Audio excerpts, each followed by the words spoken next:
Bienvenidos a Entre Huellas y Evidencias con Adair Marroquín, un podcast sobre la práctica de la investigación criminal desde el enfoque de las ciencias forenses y el derecho. Entrevistas, testimonios, hechos delictivos relevantes y de alto impacto. Solo aquí, Entre Huellas y Evidencias, el podcast. Bienvenidos. Hola, ¿qué tal? Bienvenidos a este nuevo episodio de Entre Huellas y Evidencias. Yo soy Adair Marroquín y hoy tenemos un invitado de lujo, un invitado que nos va a contar unas historias que seguramente nos van a dejar impactados y vamos a querer tener incluso un segundo episodio. Muy bien, pues bienvenido Alberto Coronel, buen amigo, muy contento, satisfecho de tenerte aquí. Muchas gracias, Manuel, el gusto siempre es mío. Muy bien, pues bueno, sé que tienes una trayectoria impresionante en temas policiales, sé que tienes toda una vida en las áreas de seguridad pública, procuración de justicia, investigación criminal. Entonces, pues eres todo un experto que nos va a aportar mucho para este podcast que justamente tiene esa temática de las ciencias forenses, la investigación criminal, la investigación de delitos. Y pues bueno, me gustaría primero empezar por hacerte algunas preguntas para que nuestro público te conozca, sepa cómo surge el policía en Alberto Coronel Fierros. Entonces, pues primero te quiero preguntar, ¿tú cuando eras niño jugabas a ser policía, soñabas con ser policía? ¿Así te visualizabas? Fíjate que no. En realidad, pues yo tuve una infancia, pues, normal, como la gran mayoría, independientemente de los problemas económicos que había en la casa, que eran bastantes. Pues mi infancia fue muy normal, los juegos naturales, no, por mi mente no pasaba esa idea de ser policía. Sin embargo, ya en la secundaria, como que empezó el gusanito, ¿no? Y empieza porque yo veía en aquel entonces aquellas películas de los Almada, ¿no? Como que ahí empieza el gusanito de ser policía. Es así como, ya estando en la preparatoria, por un cuñado me entero que hay entonces todavía existe, con ese mismo nombre, un colegio de policía en el estado de Tabasco. Yo soy oriundo del estado de Veracruz, de la parte sur del estado de Veracruz. Y bueno, la academia o colegio de policía más cercano a donde vivía era el de Tabasco, porque el de Veracruz me quedaba 3 o 4 horas más lejos, el de Lencero. Y es así como pues me aviento, me voy a la aventura. Y llego a Villahermosa, Tabasco, me llevó mi cuñado, me acuerdo, el esposo de mi hermana mayor. Y me dice, no hombre, pues está complicado porque algo impresionante en ese entonces es que éramos alrededor de 700 aspirantes para entrar al colegio de policía. Y yo quería el curso para oficiales, 2 años de internado, hay un poquito más de 2 años. Entonces dijeron, ¿saben qué? Hay nada más 60 o 70 espacios, si no mal recuerdo. Solo que había el 10% de los aspirantes. Únicamente. Entonces había que hacer ahí una serie de exámenes. Y yo, para mi suerte, llegué un día después. Digo para mi suerte porque el día anterior, o sea, fue un caos, me comentan, ¿no? Y a otro día nada más pasaron los que no alcanzaron a pasar el día anterior. Y ahí me colé, entre ellos, o sea, hacer todos los exámenes. Ya después vino el de acondicionamiento físico, conocimientos generales, incluso una prueba de valor ahí que, bueno, te hacían aventarte de un trampolín de 10 metros de altura, una alberca, etcétera. Cosas, pues tienes que caer parado y bueno. No fue un motivo de algo extraordinario para mí porque yo pues desde chamaco ya, desde los 5 o 6 años yo nadaba en ríos caudalosos. Entonces, no, en realidad no. Es así como llego, yo quedo ahí seleccionado. Y recuerdo bien, quedé en el lugar 22 de los que quedaron seleccionados. Nombran a los 60 o 70, no recuerdo, te digo. Y nombran otra cantidad igual. Es decir, si eran 70, nombran 140. Y dijeron, estos son de reserva. Por si hay desertores. Bueno, exactamente. Pues mira, no te hago el cuento largo. Egresamos solamente 41 compañeros. Se acabaron los... De los 100, pues, se acabó la reserva. Se acabó la reserva y todo, porque la verdad sí era muy extenuante. Física y psicológicamente estuvo fuerte, la verdad. O sea, pero bueno, cuando estás chavo y quieres y tienes ganas, pues aguantas eso y más, ¿no? Así es como surge el policía, de ese colegio de policía. Ahí es donde tengo yo mi génesis. Posteriormente, pues uno de los jefes de ahí me invita a trabajar a la Ciudad de México. En ese entonces, cuando tú terminas el curso, 2 años me comentas, el internado dentro del Colegio de Policía de Tabasco, tú egresas como policía estatal en el estado de Tabasco. Sí, como suboficial. Suboficial. Así es, patrullero, de hecho fui patrullero. De la Secretaría de Pública de Tabasco. La Secretaría de Seguridad Pública. Era Secretaría de Seguridad. De hecho, en ese entonces era Dirección General de Seguridad Pública y Tránsito, después hizo Secretaría. Fui patrullero, después tomé un curso de operaciones especiales, que era lo que es ahorita los de antimotines y eso, ¿no? Y bueno, ese fue otro curso aparte, ahí nos daban unas buenas zarandeadas. Y bueno, al último también estuve como escolta de uno de los jefes, que cuando se acaba el gobierno, en ese entonces, el gobernador era don Enrique González Pedrero, ya fallecido. Cuando termina su gobierno, obviamente se van, como aún se estila, todas las cabezas, y uno de ellos me dice, ¿no te quieres ir a la Ciudad de México? Bueno, y yo dije, pues, ¿por qué no? Solterito, chavo, y dije, pues, órale, ¿no? Sí llego a la Ciudad de México y me fue bien. Al rato ingresé al Centro de Investigación y Seguridad Nacional. A Ciudad de México, originalmente tú llegas también a Seguridad Pública.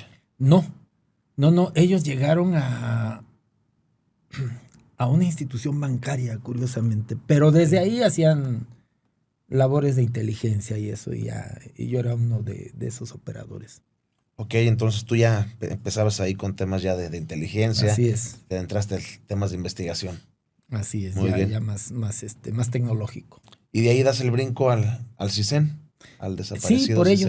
ellos ellos van al CISEN y bueno, yo ahí entre ellos pues pues era parte del equipo y me voy con ellos. Bueno, me llevan, ¿no? Más bien, pues órale. Y estuve en Guadalajara, de hecho, en la delegación Jalisco. Y estuve encargado de la subdelegación de Puerto Vallarta. De hecho, mira, a mí me toca en Guadalajara, esa parte nunca la habíamos platicado. Cuando el asunto del Chapo Guzmán, yo estaba en el CISEN en Guadalajara. ¿Cuándo es detenido por primera vez? Cuando matan a Socampo, el cardenal. Así es. Ok. Así es, yo estaba en el CISEN en ese entonces. Digo, no estuve ahí, en el aeropuerto de nada, pero bueno, me toca todo recopilar toda la información que se generó alrededor de eso, todo el movimiento, pues desde político social, ¿no? que se generó, pero sí me toca esa parte. Ok, qué interesante este caso del cardenal. Para los más chavos de nuestro auditorio, pues fue un hecho de los más, creo yo, más memorables en nuestro país, lo que generó más controversia en ese entonces, pues no había redes sociales, ¿verdad? Podemos decir, se viralizó, claro, pero pues hizo eco a nivel internacional. Así es. Y mira que, digo, es un tema que hay para hablar y deshilar, ¿no? De hecho, fui de los pocos civiles, aparte de la prensa, que estuvo dentro de la Catedral de Morelia, porque al cardenal ahí lo sepultan, dentro de la Catedral de Guadalajara. Okay. Porque a él ahí lo sepultaron. Entonces adentro había el que menos rango eclesiástico tenía, era fraile o monja, no sé, pero sí. De ahí pura prensa y casi prensa internacional, ¿no? Y bueno, fui de los pocos que estuvo ahí adentro. La verdad, es impresionante toda la ceremonia. Soy creyente católico, pero esa vez sí se te erizan los pelos, ¿no? De verdad. Sí. Impresionante, de verdad, toda la ceremonia que hicieron en torno al sepelio del cardenal Posadas Ocampo. Ok. Fíjate que en ese caso yo lo recuerdo muy bien. Recuerdo haberlo visto la noticia en la televisión. Yo tendría en ese entonces tal vez 10, 12 años cuando sucede este hecho, pero lo tengo muy presente haber visto esa noticia. En algún momento me interesó mucho un libro que escribe el cardenal Sandoval Íñiguez, que se llama Sangre de Mayo, donde narran todo el tema, la historia, el contexto de cómo se da. Algunas series televisivas que manejan diferentes versiones, que el fuego cruzado entre dos cárteles, que un ataque directo contra el cardenal, que el gobierno interviene. O sea, muchas versiones que he leído y que he visto en diferentes programas de televisión. Y también tuve la posibilidad de conocer al maestro Octavio Cibrián Vidrio, padre de la balística, que él personalmente hizo la reconstrucción de esas trayectorias balísticas. Sí. Y de ahí pues le surge todo este tema de que da también ese brinco a nivel internacional como un experto mexicano en balística. Sí, entonces, sí. Pues bueno, qué grato que sea un hecho que yo recuerde, pues hoy tengo aquí a una memoria viviente de ese caso y que participó activo en Sí, me toca ahí parte de esa investigación ahí, te repito, no dentro ya de la investigación criminal, ¿no? Pero sí, obviamente, pues te enteras y ves todo lo que se mueve, se maneja, se comenta en ese momento. Y otra cosa también que me tocó, fíjate, en Guadalajara, has de recordar al obispo de Chiapas, a Samuel Ruiz. Sí, claro. Ya fallecido también. Fíjate que yo bueno, yo tenía que cubrir ciertos, los agentes del CISEN cubren ciertos eventos de relevancia, obviamente, que tengan alguna injerencia nacional. Y me toca también, estaba yo en una conferencia que él estaba dando en Guadalajara, en un hotel Aranzazú, si no mal recuerdo. Y justo en ese momento el obispo está hablando. Cuando empiezas a percibir, bueno, en lo personal empiezo a percibir el codeo de los periodistas, ¿no? Como que algo no está bien. Y ya pues digo, estás ahí para obtener información. Y, sí. No, pues, sopas. Acababan de matar a Colosio. Okay. Y querían la entrevista de Samuel Ruiz, porque obviamente Samuel Ruiz en ese momento era una parte muy álgida de movimiento zapatista. Sí, claro. Y bueno, también otra cuestión. No dijo nada, obviamente, el obispo, así como cuando le dijeron que había pasado, terminó su conferencia y vámonos.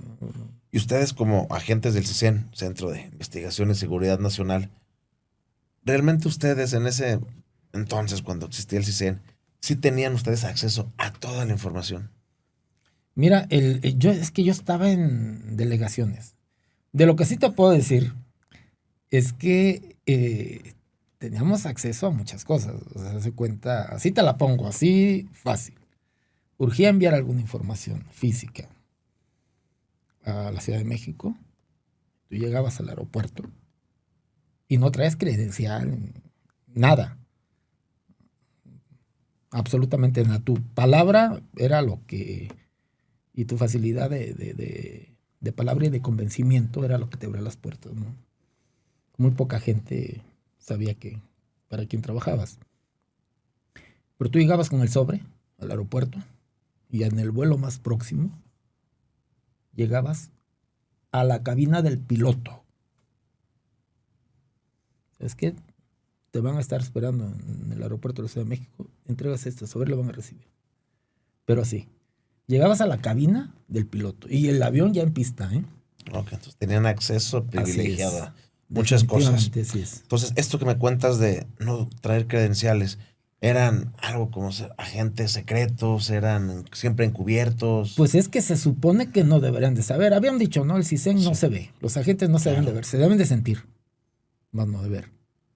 Pero obviamente cuando empiezas a cubrir marchas políticas y cuestiones de eso, pues todos los gobiernos tienen sus sistemas de inteligencia.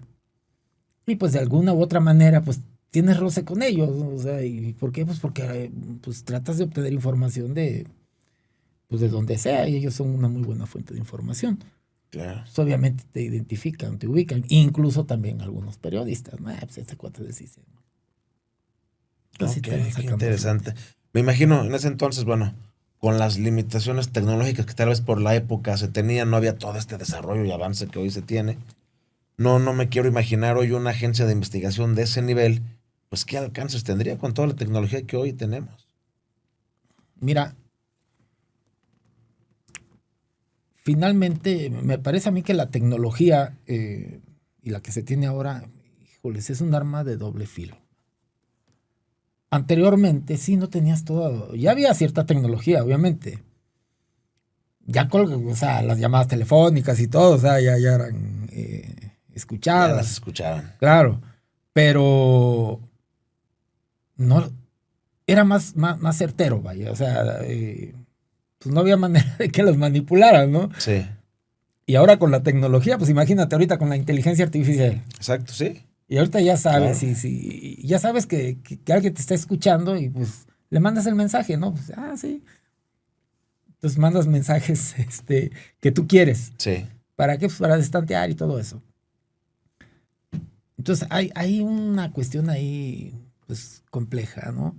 La cuestión de espionaje. Y la verdad te soy muy sincero, mano. A mí no fue una época que a mí me gustara. La verdad, que dijera, hombre, esto es mi vida. Y hay gente muy profesional, muy capacitada, que les gusta y aman ese trabajo. Lo hacen con esa pasión.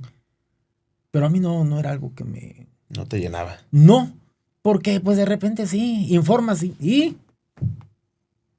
no, que fulano va a hacer esto, no, ya informamos. ¿No? Sí. No, yo soy de No de acción. hasta Llegar el final, fin claro. de Sí, todo. o sea, Ok, ¿y cuántos años duras en el CISEN? duró como 3 años más o menos. 3 años. Jalisco, Guadalajara, Puerto Vallarta específicamente, Así es. donde estuviste.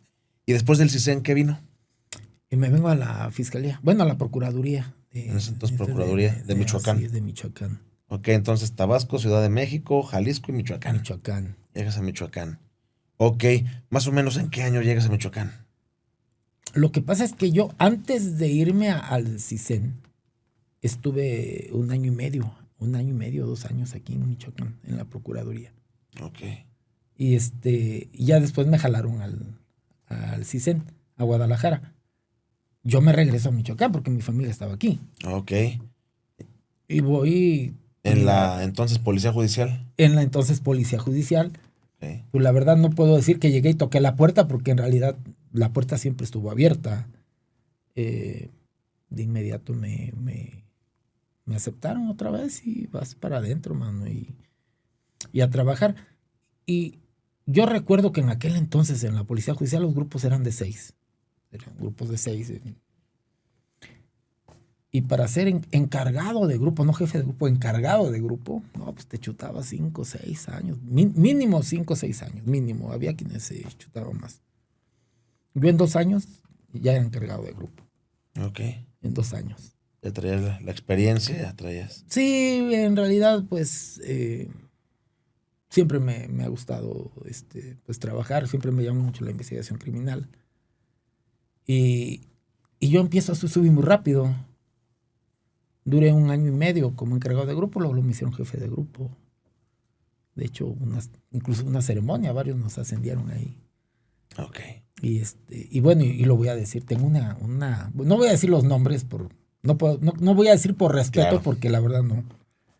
Pero hubo 3 personas ahí que influyeron a que yo dijera, me voy a poner a estudiar. Yo siempre he sido muy metódico, creo el poco tiempo que nos conocemos. Sí, claro. ¿Te has dado cuenta que siempre he sido muy metódico? Y estos cuates, 3 que fueron mis jefes, uno ya falleció. Los 3 eran jefes de grupo. Y yo dije, estos cuates son mi inspiración. Una ocasión lo comenté ahí con compañeros de la ahora fiscalía. No, hombre, yo trabajé con fulano, pero no, sí, por ellos. Eran emblemáticos en la institución ellos. No, Ok.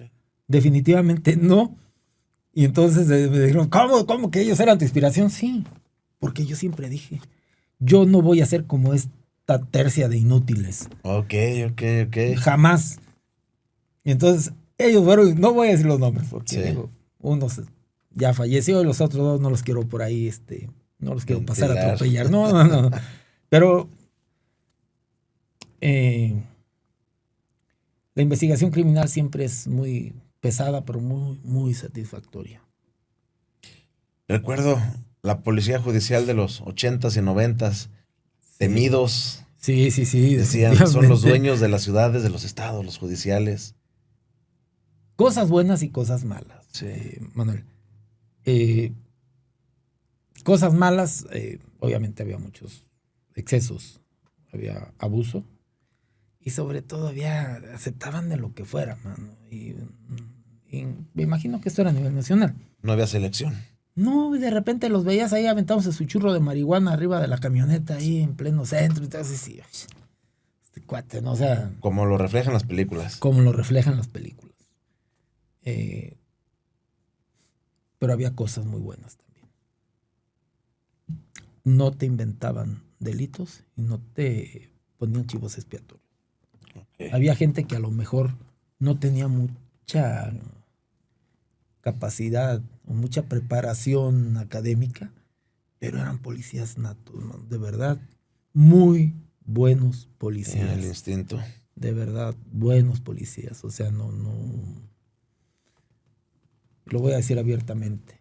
Y hablando de Michoacán, como las porquerías que hay varios aquí. Ok. Y no voy a decir lo lamento, no lo lamento. Pero lamentablemente hay muchas cuestiones que no van. Se erradicaron durante muchos años. Se erradicaron muchas cosas en la entonces policía. Y cuando viene Alfredo Castillo, oye, vuelven a traer esos malditos vicios dentro de las policías que ya no existían. Entonces hubo un retroceso. Hubo un retroceso ahí. Y pues ahí van ahorita. Creo que hay muy buenos policías ahorita. Ya se empieza Sí a sanear los hay. nuevamente. Otra vez andan saneándose ahí, sí. Pero lamentablemente hay mucho policía que no debería de estar ahí. De verdad, no debería estar ahí. Y para colmo y no sé qué se deba. Si tú te avientas un clavado y te asomas ahí por la fiscalía, te vas a dar cuenta que esos policías son justamente ese remanente que dejó la gente que trajo Alfredo Castillo. Okay. Y ahí andan todavía, ¿no? Algunos bien posicionados, por cierto. Muy bien. En ese paso, cuando era Procuraduría, Policía Judicial, tú específicamente, ¿qué delitos investigabas? ¿En qué áreas estuviste? Mira, yo duré mucho tiempo, bueno, estuve desde asuntos internos, estuve en secuestros, Eras el policía de los policías. Era el policía de los policías. Tuve un breve paso por la unidad de combate a secuestro. Duré un buen rato en robos. En robos duré un buen rato. De hecho, en robos es donde me ascienden a jefe de grupo. Ok. Pero lo que más duré, y que en realidad era algo así que me apasionaba. Y lo de verdad no encontraría una palabra exacta para decir ese sentimiento, ¿no? Era la investigación de homicidios. Ok. Ahorita que mencionas que estuviste en el área de robos y recordando pues que fue años 90, supongo. No, por ahí. Ok, finales de 90, ¿sabes? Ok. Tú como criminalista que eres de profesión, con conocimientos de criminología, recordarás un personaje de la época equívoca que era Eugenio Vidocq en Francia, aquel delincuente afamado que se hizo jefe de la policía de París y que él en ese entonces decía, nosotros hacemos investigación con base en el argot, lo que hoy conocemos como el modus operandi. Así Entonces, yo entrevisto a la víctima, me dice dónde fue víctima, a qué hora, cómo sucedió todo, y yo ya tengo en mente ubicado en esas colonias quiénes trabajan, ¿Cómo lo hacen? ¿En qué horario? Y van directo. ¿Realmente eso sí se aplicaba? Fíjate que sí. Ahorita que lo acabas de decir, mira, hasta me emociona. Porque me vino a la mente fue mi compañero, de hecho, lo ascendieron conmigo también. Se llama Mauricio, no voy a decir los apellidos. Chaparrito, cuate. Este cuate, antes de eso era, pues él era lacra, bueno, lacra de entonces, no era ratero y creo que vendía droga y eso porque alguna vez se lo comentó, perdón. Con este cuate resolvimos infinidad, de verdad, infinidad de robos. Él pensaba como el delincuente. No solo pensaba, tú lo acabas de describir. Sí. Llegábamos y él se metía y empezaba, ¿por dónde se metieron? No, pues por acá, y empezaba a observar, se metieron por acá. ¿A qué hora fue? No, pues a tales horas. Y empezaba, se salía, y decía, vámonos, ya sé quién fue. Iban directo. Íbamos directo y ¡pum! Y ahí estaban las cosas, los objetos, todo. Lo robado. Pero, o sea, varias, o sea, no fue una que digas tú, no, así de chiripada, una coincidencia o algo. No. O sea, en realidad, varios asuntos, incluso vehículos. Si los cristaleábamos, incluso si se llevaban a robar el vehículo. Él tenía un hermano mayor, que después el hermano mayor se fue, y el hermano mayor también era más o menos igual, pero yo le iba más a mi compañero, Chaparrito. Pero sí, de verdad. Sí, era. Híjoles. No, sí. Okay. Una ocasión estábamos, lo voy a platicar, lo tengo que soltar.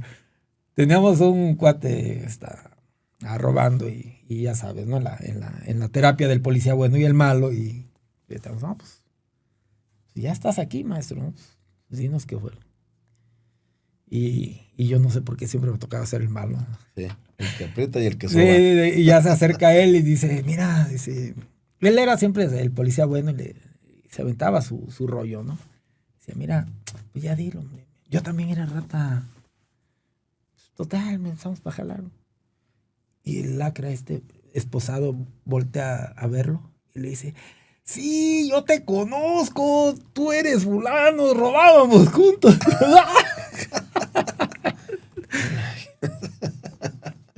Pero bueno, este cuate platicaba que su trayectoria delincuencial fue en la adolescencia. Creo que por ahí de los 16 años se retiró, creo que lo internaron o lo ingresaron a no sé dónde. Y ya pues ya salió como una persona nueva, luego se metió a la corporación y bueno, muy buen policía. La verdad no, cosa rara, este cuate no decía ni groserías, man. No era el clásico o el típico policía lepero, ¿no? Pero muy, muy bueno. Muy buen policía. Recuerdo en alguna ocasión, recordarás muy bien al querido amigo Carlos Guzmán, ya fallecido. Ya fallecido, sí. Médico, amigo, maestro. En alguna ocasión platicábamos y justamente él me comentaba una historia. Me decía, un día le robaron a mi papá su carro. Es un carro muy viejito que tenía, pero lo conservaba. Y fue en la colonia tal. Y pues ya llego yo a la procuraduría. Dice, yo estaba ahí en el área de SEMEFO, ya trabajaba ahí. Y voy no recuerdo si me dijo un comandante, un jefe de grupo. Voy con un elemento. Y le cuento. Y me dice, no te preocupes, Doc. Ya sé quién lo tiene y ahorita vamos por él. Dice, a la 1:30 ya tenía el carro allá afuera de la procuraduría. Le conté dónde se lo robaron, a qué hora, cómo. Me dijo, ya sé. Y él fue el que me platicó de eso, del argot, del... Sí, no, en realidad sí.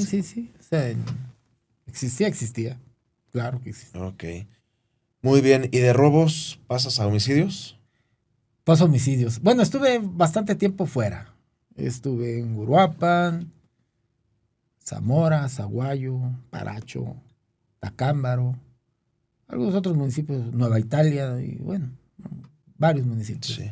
Bueno, ahorita vemos tristemente nuestro estado, Michoacán, cómo está totalmente lastimado por la delincuencia, mucha violencia en todos los municipios, la actividad policial pues, muy compleja por esta ola de violencia que vivimos. En ese entonces, en estos municipios que mencionas, Uruapan, Lázaro Cárdenas, que bueno, pues hoy sabemos que son de los más complejos. En ese entonces, realmente, ¿cuál era el reto para el policía? Lo voy a decir abiertamente, Sí, Quien mandaba era la policía judicial, dicho en toda la extensión de la palabra. Delincuencia siempre ha habido. claro. Pues, no va a decir, ay, no, claro que siempre ha habido. Nada más que los delincuentes, si veían a la policía, se hacían a un lado, se ocultaban o por lo menos eran discretos. No, los escenarios que tristemente vemos ahora, ¿no? Sí, Pues en realidad los homicidios que habían eran los comunes. Digo, tal vez no quepa la palabra comunes, pero pues eran el problema de entre vecinos, sí, los que se baleaban en una borrachera, a lo mejor difícilmente en un incidente de tránsito, sí. no ahora No eran ejecuciones. no, difícilmente tenías alguna ejecución.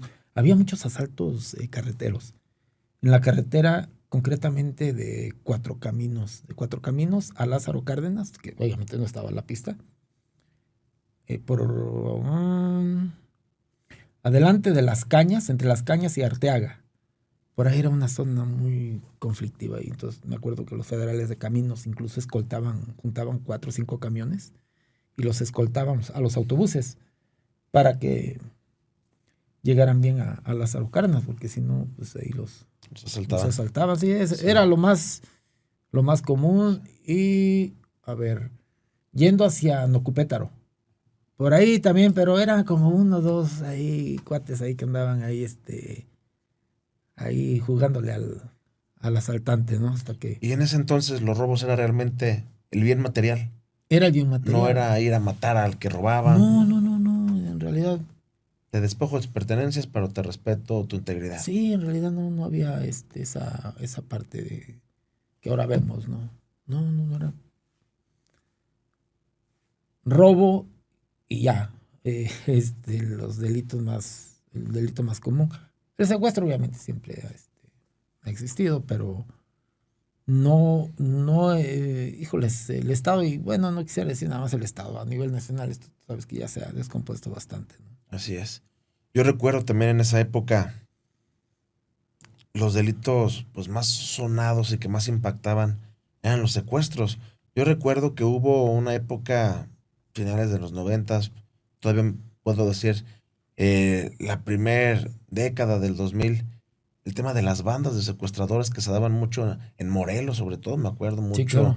La banda de Daniel Arismendi, el Mocha Orejas, Así es. los Caletri, la banda del Zodiaco, todo esto, que generaba mucho impacto en los medios de comunicación, las televisoras, no había redes sociales, pero en las noticias escuchar todos los días estos temas de Daniel Arismendi secuestrando y mutilando a sus víctimas. Mira, en Michoacán hubo una banda. Secuestraban y ya empezaban a hacer ahí sus desmanes, que les decían la gavilla de los 30. Esa fue muy... Recuerdo que había un comandante que trajeron de Nuevo León, ¿no? Oiga, jefe, no, pues que fueron los 30, estaba yo en secuestros. Y decía, pues vamos 40 y los agarramos a todos. No, jefe, lo que pasa es que les dicen así los 30, pero son como 300. ¿Era grande esa banda? Sí, sí. Sí, ¿operaba en todo el estado? Operaba sobre todo, no en todo el estado, no. Más o menos de acá de Villamadero hacia Nocupétaro, Parahuetamo, toda esa parte. Pero pues entre secuestros más bien ya empezaban ahí con lo de la marihuana y todo eso, ¿no? Ok. Muy bien.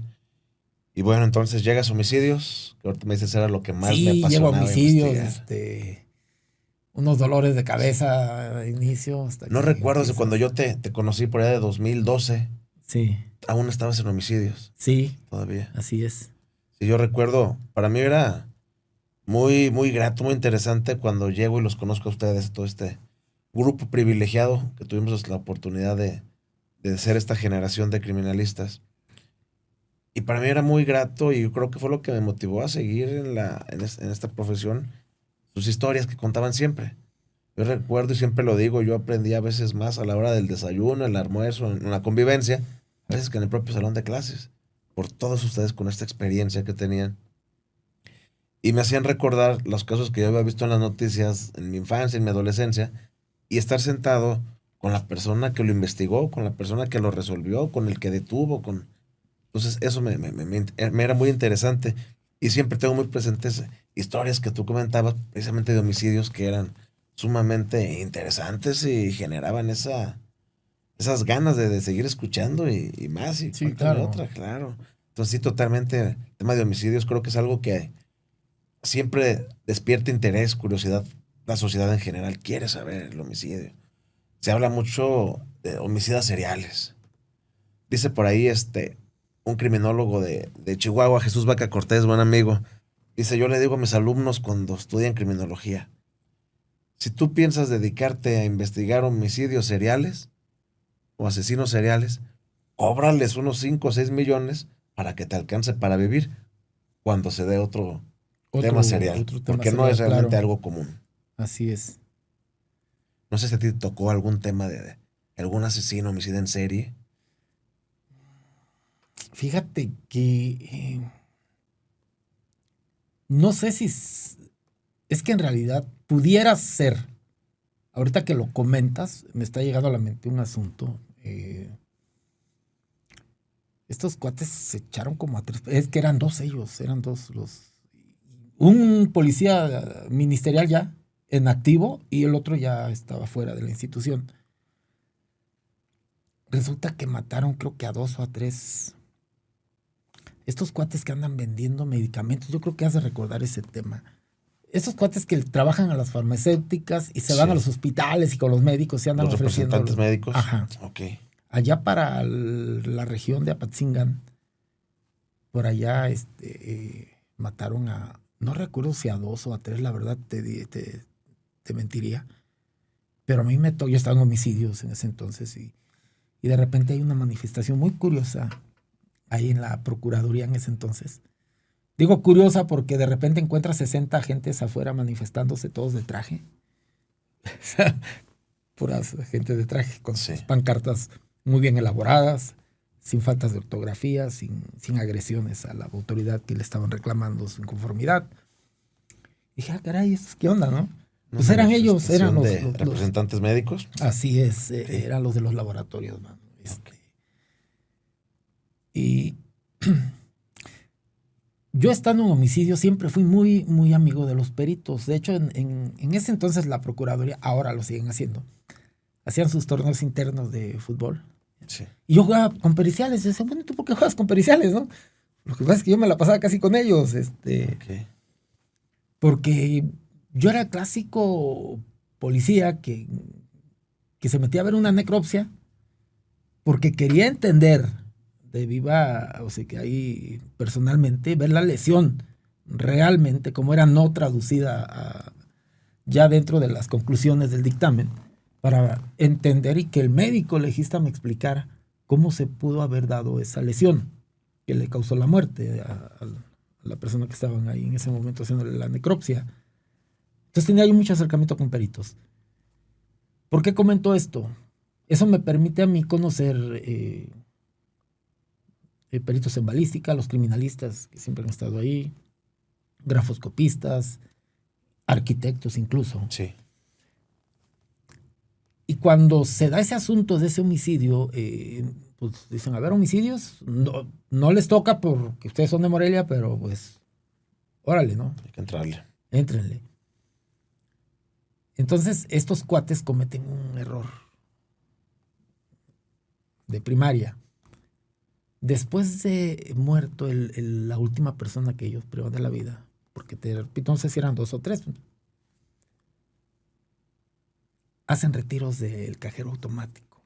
Con la tarjeta de la víctima. Con la tarjeta de la víctima. Okay. Y hacen retiros en Uruapan, en Quiroga y aquí en el Banamex de la Huerta. Bien recuerdo esa parte.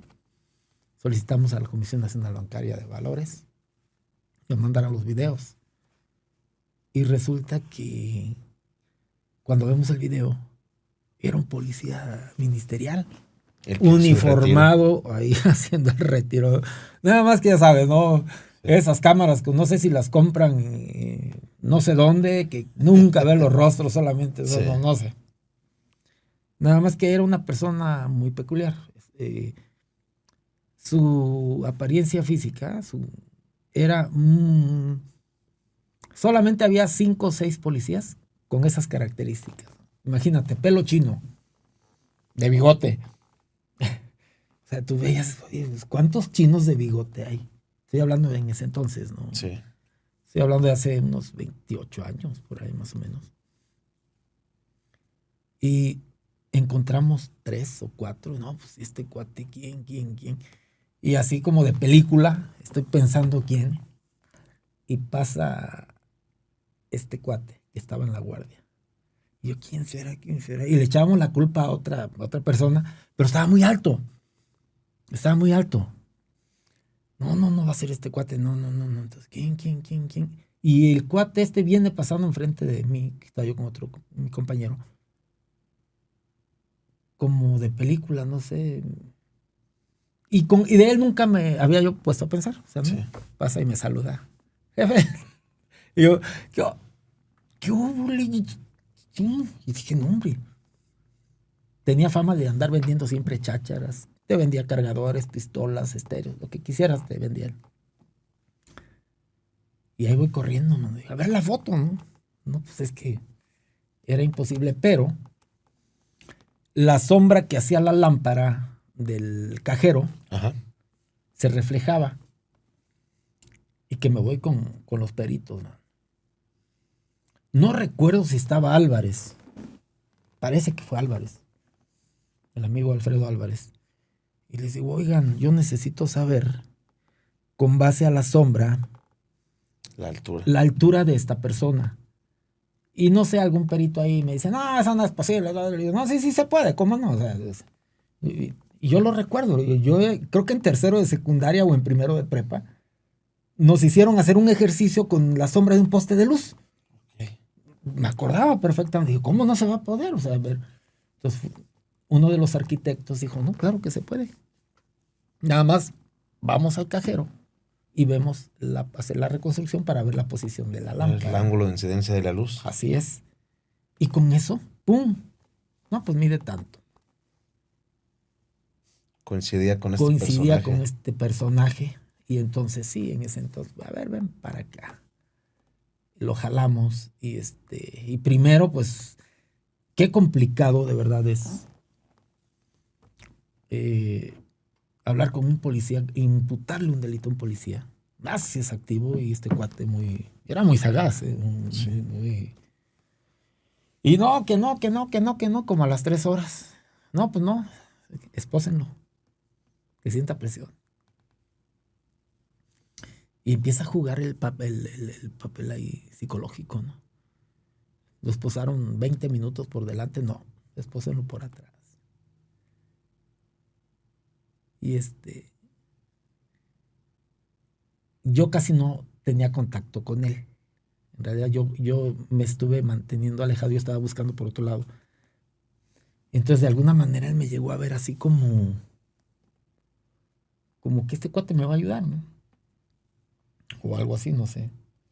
En eso llega la esposa. No sé si era su esposa o su pareja. De Morelia. De Morelia. Y dice, no, es que quiero hablar con él, fregado. Sí, aguántame.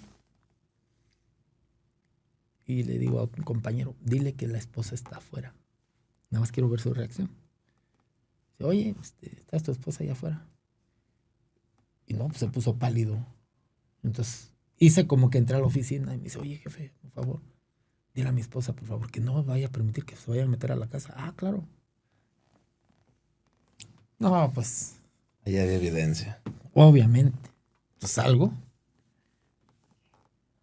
Y con mucha sagacidad le endulzo el oído. Pues está un problema del tamaño del mundo, te está involucrando. Y en una ocasión en el examen de control y confianza me dicen que si había dicho mentiras alguna vez. Por favor, somos los reyes de la mentira. O sea, yo soy el rey de las mentiras. Si no, ¿cómo crees que he sacado tanto asunto, no?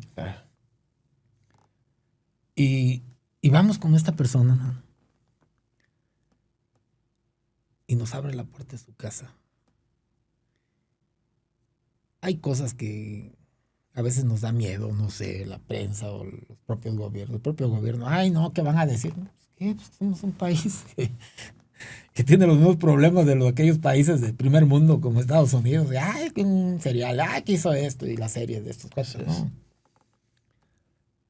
Resulta que este cuate tenía, obviamente ya nos autorizó, nos íbamos al MP, en ese entonces a él que daba fe, peritos y todo, pero a lo que quiero llegar es que debajo de su cama tenía los portafolios, man.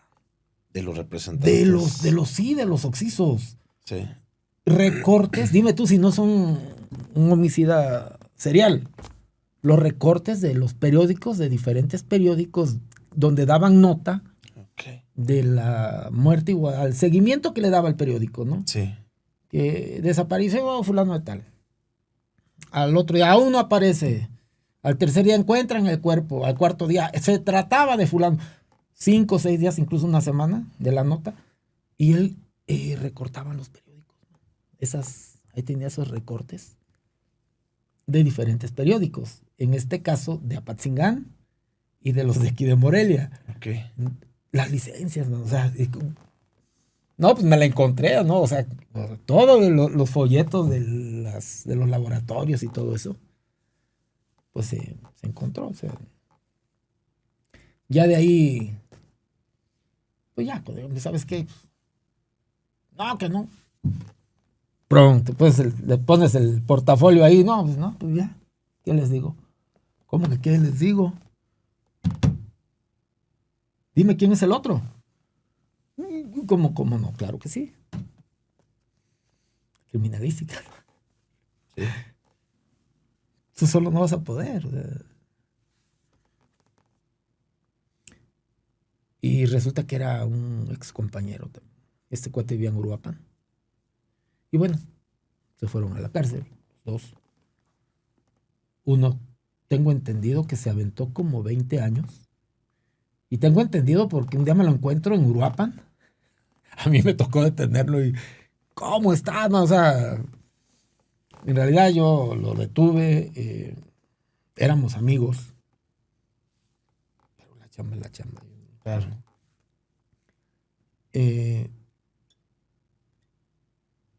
Puedo decirte que la verdad nunca me guardo rencor a este cuate ni nada. Se entendía que era parte del trabajo. Porque tampoco hubo excesos y yo nunca me gustó dentro de... Digo, cuando era policía nunca me gustó ir más allá de lo que la propia ley te permite. Una cosa es que lo presiones psicológicamente, alguna mentira, es otra cosa que ya llegues ahí a vulnerarle ya sus derechos, ¿no? No. Muy bien. Esto es muy, muy interesante. No sé, algún otro caso de homicidio que nos quieras compartir que haya sido para ti, no sé, un reto, que haya sido relevante, que te haya generado mucho trabajo. Reto, sí. Antes del en vivo, te comentaba yo el asunto de una menor. Yo estaba en homicidios. De repente nos dicen, oye, hay una persona, hay una niña que no aparece en una colonia de aquí de la ciudad. No, por respeto, no voy a decir el nombre ni la colonia ni de estas personas. Pues es un hecho que sucede aquí en la capital, en un Infonavit de los muchos que hay en la capital. En ese entonces, digo, estamos hablando de un Infonavit. Ahorita ya, no de los que ahorita existen, era cerca de, incluso de aquí del centro. Va desaparecido, digo, no, tienen que pasar 24 horas para que intervenga desaparecido. No, que la frega. A ver, que vayan los de secuestros. No, pues no hay pedimento, no hay rescate. No, pues órale. Me habla el director. Pues te toca. Oiga, pero pues yo soy homicidios, no hay cadáver. Te toca. Entiéndete. Y ahí vamos, ¿no? La bola y pues el comandante también. El comandante David. Buen tipo, buen policía. Él estaba al frente en ese entonces de la unidad. Y me tenía muchísima confianza en ese tipo de asuntos. Entonces, órale, man, pues te toca, ¿no? Éntrale. Y llegamos ahí a este Infonavit no, hombre, cuando llegamos, estoy hablando de que el hecho se reportó a las 2 de la tarde. Nosotros llegamos como a las 5 de la tarde y ya había una turba ya de vecinos, todos inconformes, molestos, exigiendo justicia, aunque no sabían de qué. Pero bueno, y empieza el tiempo a transcurrir, ¿no? Es que la niña fue a la papelería y ya no llegó a la casa. ¿Qué edad tenía esta niña? Tendría, si no me recuerdo, unos 8 o 9 años, más o menos de edad. Empieza a oscurecer y así como en aquellas películas de la época medieval, de repente ves ya la gente en la noche con lámparas, alguna antorchita por ahí que se vio, pero sí con lámparas, en los lotes baldíos, mano, en las casas abandonadas. Era un verdadero, una búsqueda desesperada y desesperante. El padre y la madre de la niña, pues obviamente con la angustia que no se le desea a nadie, andaban ahí participando activamente en esa actividad. Y en todos esos casos siempre surge un líder, ¿no? Y ahí no fue la excepción. Andaba un líder, un muchacho que te gustan unos 28, 30 años de edad nomás, que era el que no, de verdad ya nada más lo veía yo y digo, ay, viene este cuate otra vez, ¿no? Muy incisivo, o sea, y a 11, 12 de la noche, ¿no? Pues sí, síguele, y ¿cómo te vas, no? O sea, Sí. si ves ahí a la gente, ¿y cómo te vas, man? Pues allá amanecimos, man, ya entra un cafecito o algo ahí para aguantar el sueño. Y a otro día, a las 10, 11 de la mañana, ya había una serie de volantes de panfletos. Ya de se busca, la has visto, llama a este teléfono, con la foto de la niña, obviamente. Y este cuate organiza brigadas que se van a los cruceros, de las salidas de la ciudad, incluso ahí por el monumento. Por ahí también había alguna brigadita ahí. Y todo el día repartiendo volantes y todo. O sea, fue un movimiento de verdad muy, muy fuerte. Y recuerdo perfectamente que en esos años, yo creo que tenía como un año, que la Procuraduría había adquirido 2 helicópteros. Ya había helicópteros en la Procuraduría. Y en eso, oye, pues que acaba de reportar una persona a los que están volanteando en la salida Charo, recuerdo, que un conductor de una combi de la ruta que va hacia la aldea dice que acaba de ver a la niña que venía llorando sobre la rúa ahí por Ciudad Industrial. Hombre, pues órale todos para allá, ¿no? Y ahí va policía ministerial ya desde entonces, policía estatal, todas las corporaciones que te quieras imaginar, incluso un helicóptero. Y vayan a la búsqueda, no, pues nada, ¿no? Y hablábamos con una persona, oiga, no es que a mí me dijo, y me aseguró que sí era la niña, y que iba llorando y te daba santo y seña, ¿no? No, pues después de que se oscureció, los helicópteros se regresa, o el helicóptero, perdón, se regresa al hangar, y nosotros seguimos allá buscándole, ¿no? Pues no apareció. Para esto estoy hablando que era en diciembre, hacia diciembre o enero, hacía frío. Mucho frío, cuando Morelia todavía hacía frío, en esa época. Pasan 48 horas sin dormir, y ahí se sigue este cuate era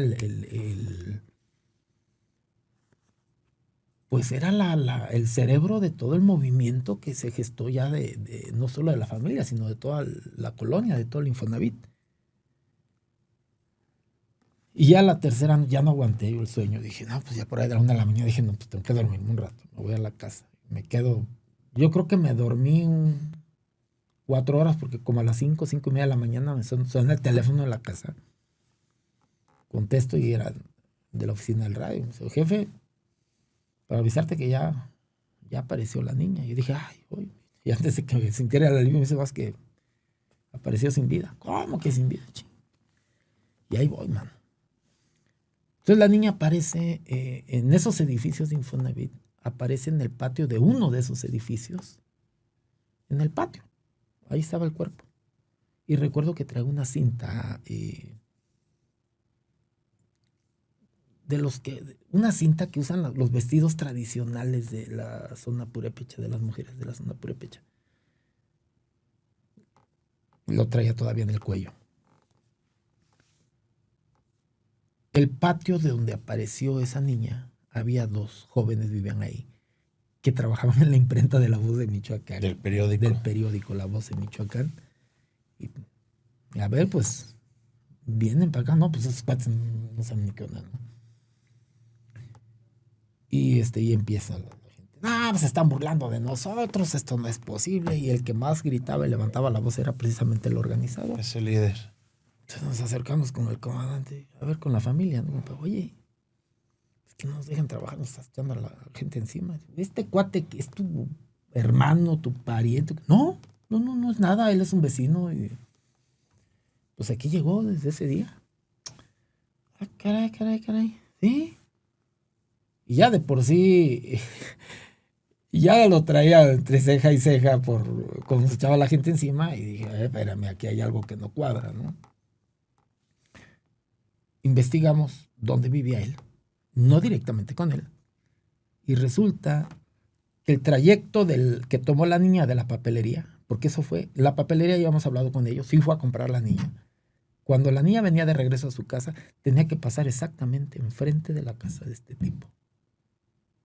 ¿Y qué crees? Que apareció en el patio de la casa, del edificio, de al lado de donde él vivía. No, pues que no lo llevamos. ¿Hace qué? Pues súbanlo. Y ahorita hablamos con él. Y psicológicamente, a ver. Los tiempos no le dieron, no le alcanzaron. Y se me perdía 3 horas, que no recordaba qué onda. Y no nos quería decir exactamente con quién vivía ni nada. Entonces, con mucha cautela, nos dimos cuenta que vivía con la abuela.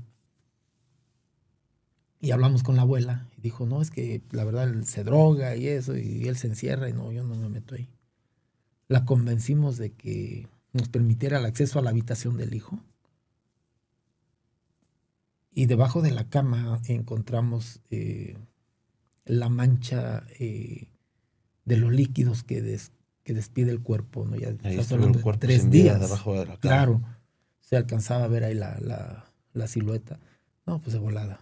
Ministerio Público, químicos, peritos y todo, para que hicieran todo el levantamiento como era. Obviamente se hizo lo conducente con la abuela. Y dentro de las cosas que empezamos a buscar, porque hicimos un levantamiento de indicios, levantamos todo lo que había ahí, toda la ropa, todo. Encontramos una fotografía, man. ¿De la niña? Pero no de la niña fallecida, sino que él tenía una hija más o menos de la misma edad. Lo curioso es que menciono la fotografía porque en la fotografía esa niña traía un vestido típico michoacano de la zona purépecha, donde se apreciaba la cinta que la niña fallecida tenía en el cuello. La cinta era de este cuate.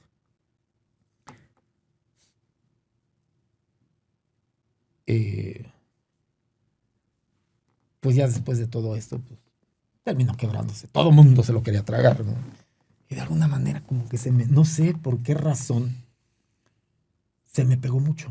Decía, no, si él no está, yo no declaro. En ese entonces pueden declarar. Sí. No, que esté el jefe, si no, yo no digo nada. Sí. Recuerdo, el gobernador era Víctor Manuel Tinoco Rubí. Y recuerdo perfectamente, sea hasta la MP que declaró a esta persona. Pero de hecho, una manifestación antes de que apareciera el cuerpo. Pero imagínate el grado de de incredulidad que había, que incluso el gobernador pidió la videograbación de este cuate cuando estaba declarando, como que dijo, no vayan a querer aventarme un chivo expiatorio o algo. Entonces estaba ahí la persona, el compañero de prensa, con su cámara grabando la declaración de este cuate. Ok.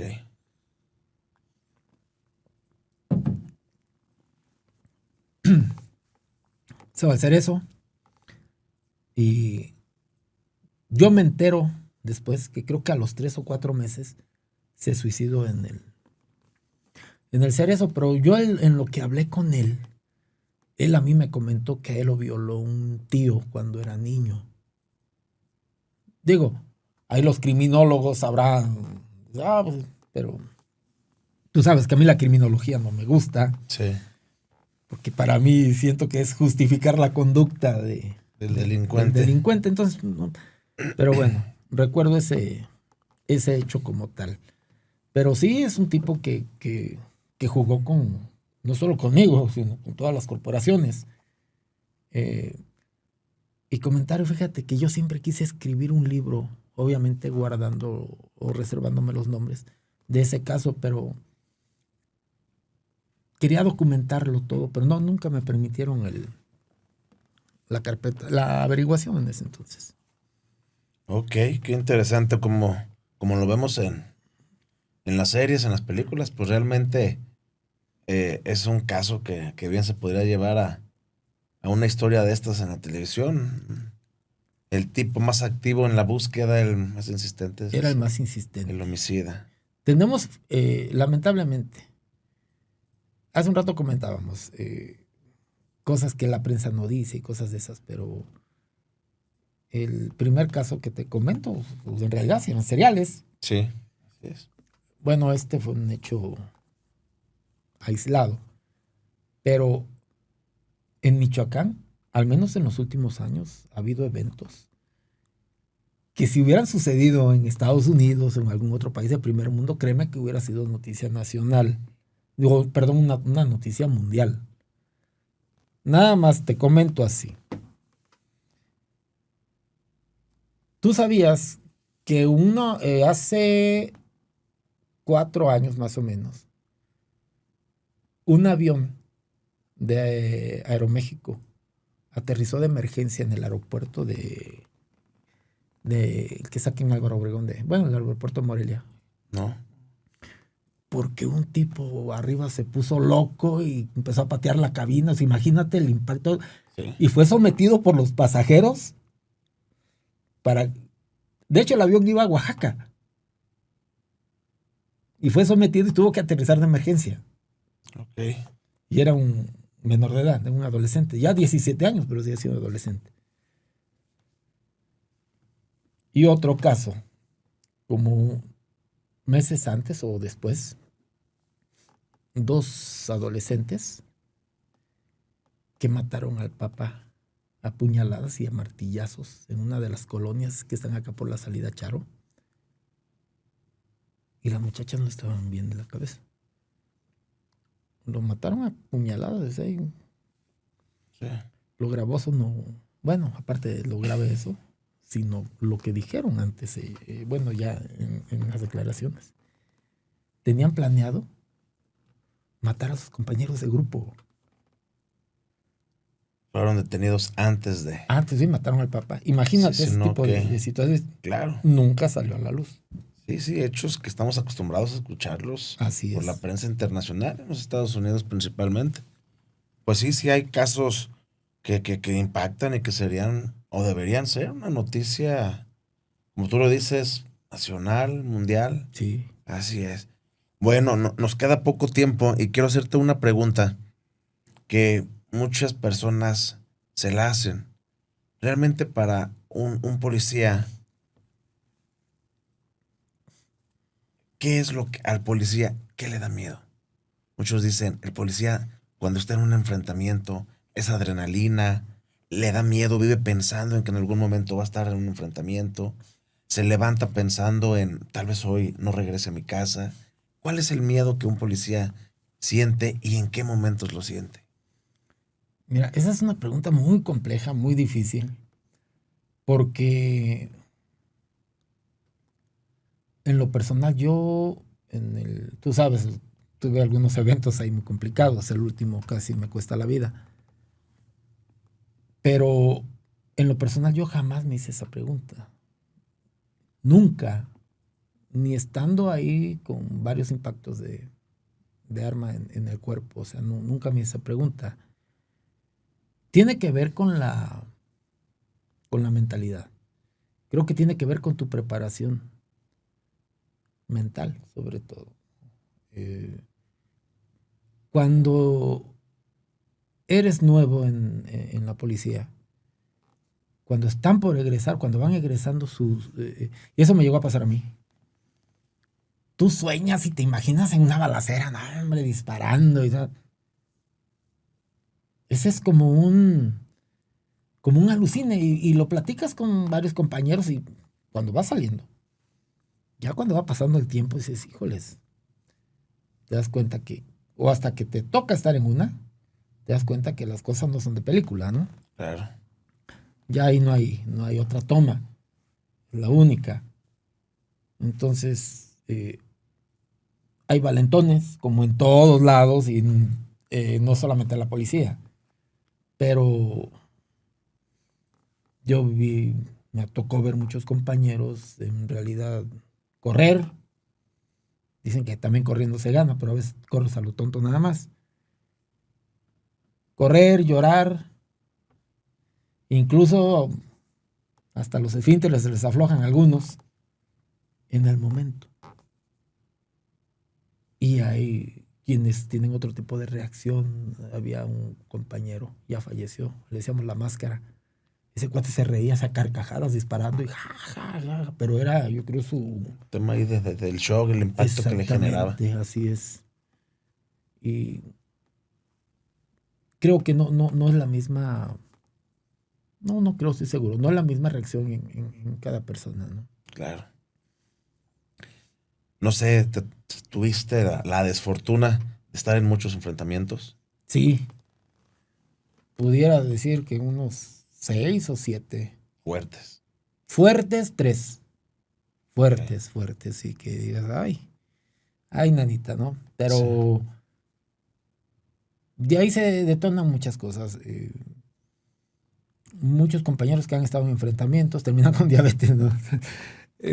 Hace poco platicando con mi esposa me decía, le preguntaba a mi cuñada que aparte de que por qué se detonaba una diabetes. Porque mi papá es diabético, mi mamá ya falleció, ella no era diabética. Y decía, no, pues a lo mejor por la edad. Y le digo, mira, por susto sí, olvídalo, ¿eh?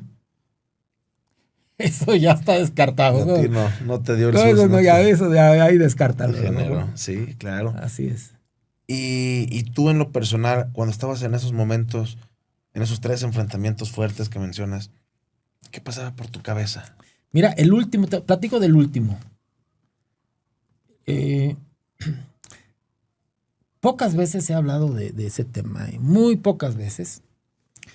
Pero ese día, mira, yo cuando estuve en el colegio de policía en Tabasco, tiene un himno que cantas en la mañana, al mediodía y en la noche. Te platico la primera estrofa, nada más la primera estrofa. La primera estrofa dice, obviamente eso es cantado, mi orgullo es ser un policía. El destino me premió con este honor y honraré hasta la muerte, si es preciso, a mi colegio y a mi corporación. Creo que esa estrofa ese día salvó mi vida. Porque yo ya tenía varios impactos en el cuerpo y yo seguía disparando. Y cuando yo estaba disparando, estaba yo en mi mente repitiendo esa estrofa. Okay. El himno del Colegio de Policía de Tabasco. Entonces esto es formación. Claro, totalmente. Totalmente. Creo que lo dijiste, es un tema de formación. Tú eres porque creo que nunca lo vas a dejar de ser aunque no estés activo, un policía por convicción. Definitivamente hay cosas que no tolero. Sí.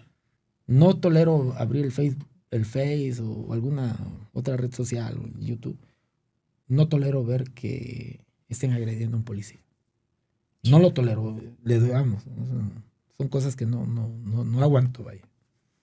Claro. Sí. Escucho muchos jóvenes en las universidades, en licenciaturas de ciencias forenses, seguridad pública.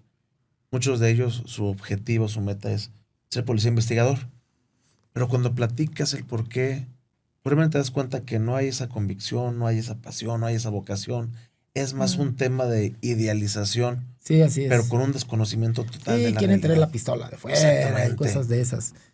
Mira, tú lo sabes, soy abogado también. Yo termino en la Procuraduría como Ministerio Público. Actualmente no litigo porque, híjoles, yo estoy acostumbrado a meterlos al bote, no a sacarlos.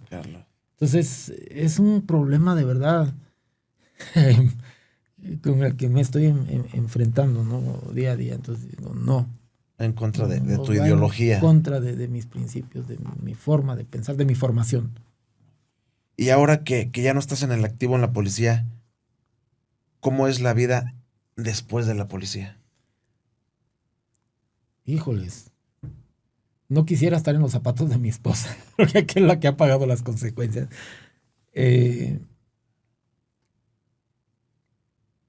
Pues es que yo cuando dejo la policía, dejé parte de mi vida.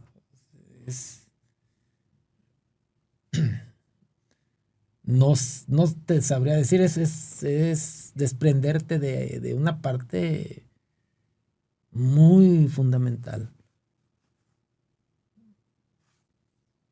He visto muchos compañeros. Había un policía que se jubiló después de más de 40 años de servicio. Señor duro, reacio. Y el día que se jubila, dan el último pase de lista de él, en vida, porque generalmente el último pase de lista es ya cuando mueren. Y presente, ya nos acercamos a otro compañero y yo, oye, felicidades, mano. No, hombre, que se quiebra el señor. A llorar como un niño, ¿no? O sea, sí, ¿ahora qué voy a hacer? Entonces, toda su vida dentro de la corporación. Pero yo creo que hay tiempos. Yo me dolió demasiado, de verdad, salirme de la policía, pero encontré también esa parte para sustituirlo, ese vacío. Tú sabes que me gusta escribir. Así es. Pues escribo crónicas, generalmente a lo mejor cuestiones policiales, pero dándole siempre ese toque de humor que a veces es muy necesario dentro de las corporaciones, porque alguien me preguntaba, oye, cuando tienen ¿cómo sobrellevan ustedes mentalmente esas presiones mentales que tienen producto del trabajo? Y eso, la pregunta la hizo un psicólogo, y la respuesta que yo le di no lo convenció, pero quienes estaban ahí, que eran policías, dijeron, no, pues es que en realidad tienen razón. Y eso es que le dije, mira, con bromas, las bromas que se hacen en la policía son muy fuertes, son muy pesadas, que tal vez alguien que no está en el medio lo toma mal, pero ahí no, es la manera de liberarlo. O sea, por ejemplo, la clásica broma con un compañero, oye, si te matan, ay, te encargo, no lo vayas a tomar a mal, me voy a quedar con tu reloj, ¿no? Te voy a quedar con las cadenas. Son ese tipo de bromas, digo, son bromas, sí, ¿no? Sí. Y quien lo ve de fuera dice, ay, estos cuates, no, o sea, no.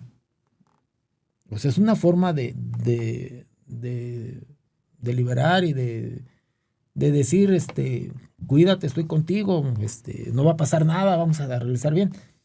Pero son cosas que, te repito, tal vez la gente que está fuera de este medio, de ese medio, sí lo puede tomar a mal. Pero son bromas válidas ahí adentro. Claro.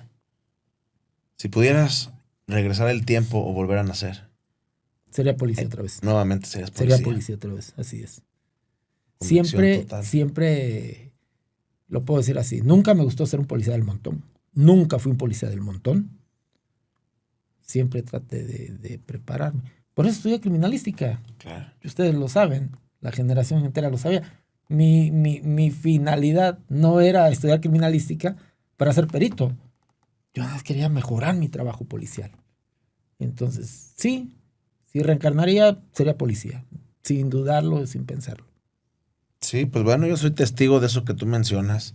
Siempre tú fuiste un ejemplo para la generación, para el grupo, y un ejemplo motivador, siempre buscando esa superación, mejorar, profesionalizarte.